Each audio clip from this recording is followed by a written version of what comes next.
Hi everybody, thanks for watching and welcome to my pool shed.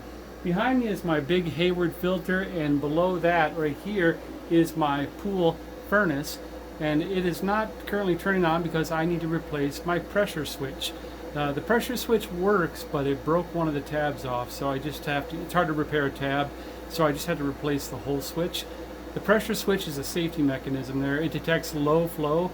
If my filter down here is clogged and not getting enough water through it, the switch will turn it off, because you don't want the heater on with very low water flow, because that's dangerous. That could start a fire. So the switch will keep the heater from going on.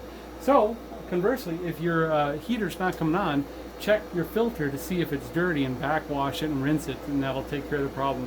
But I broke my pressure switch. It has a couple little tabs on it, and I broke one of them off while doing some maintenance. So I'm going to replace the whole thing with a new one. And let's do that. As I explained, there's the Hayward filter, and inside I've got a tropical gas heater. I think this is a 40,000, maybe a 50,000 BTU unit. Well, anyway, the pressure switch right here, I was cleaning the leads because those do corrode over time, and I accidentally broke one of the tabs off, and these are incredibly hard to repair. So I just got a new pressure switch. Here's what it looks like, remarkably similar to the last one. The actual model for this one is 800140-0, and it's a 6 amp.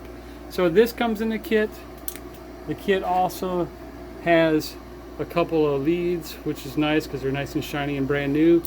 And then it has a couple of compression fitting nuts. I'll probably grab some Teflon tape to install this in here. If you can shut off your water, that's a good thing. That'll help, and we're just going to swap this out.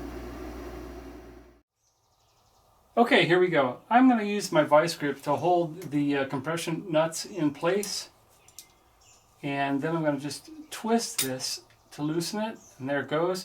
These should not be incredibly tight. You don't want to, I mean, they are plastic, so we're pulling this off.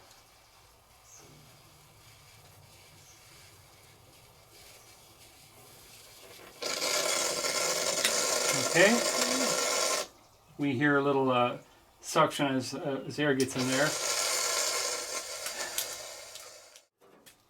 Okay, with my new pressure switch, I'm going to wrap the threads with the Teflon, I like the thread sealing tape. Okay, make sure you don't block the inlet there. And with the new pressure switch, I'm going to use my vice grips to hold the bolt, and I'm just going to hand thread that in there, being careful not to cross thread it.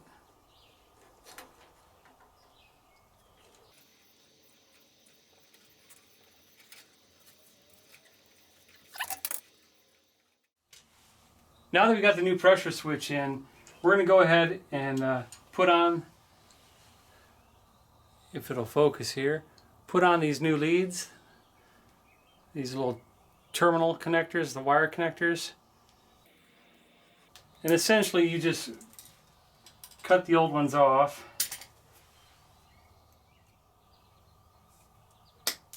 Strip the wire.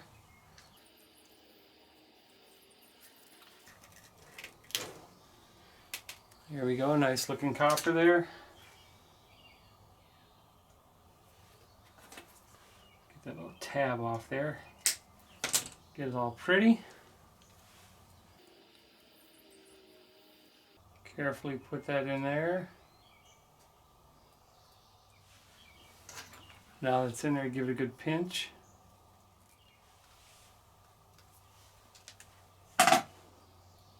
That's in there. And I'm going to give it a little squirt of dielectric grease, just to keep it from oxidizing that much longer. And make sure I have it in the right spot. That went on this terminal.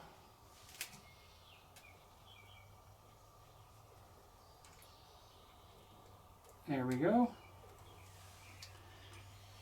And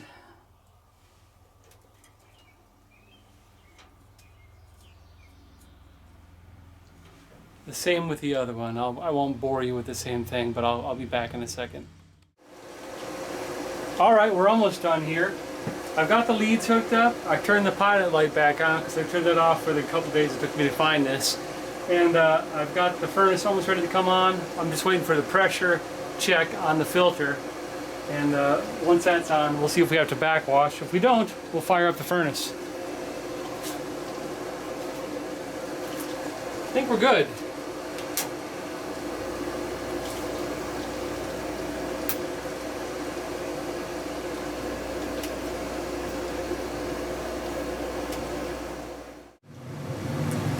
Okay, I sat here for a minute that you didn't see.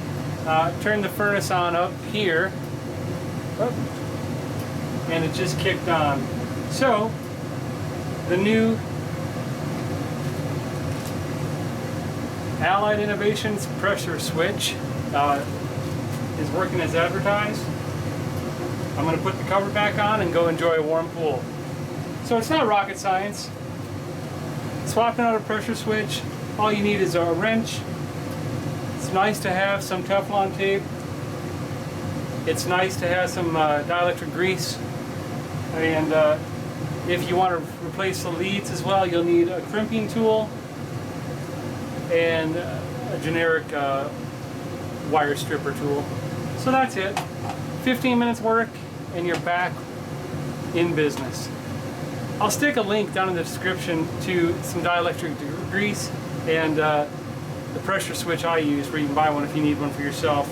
Again, they're cheaper online than in the stores, so if you can think ahead, or if you know it's at the end of the season, get them for next year. Order online, save yourself some bucks. Hope this helps. Enjoy your pool, and thanks for watching.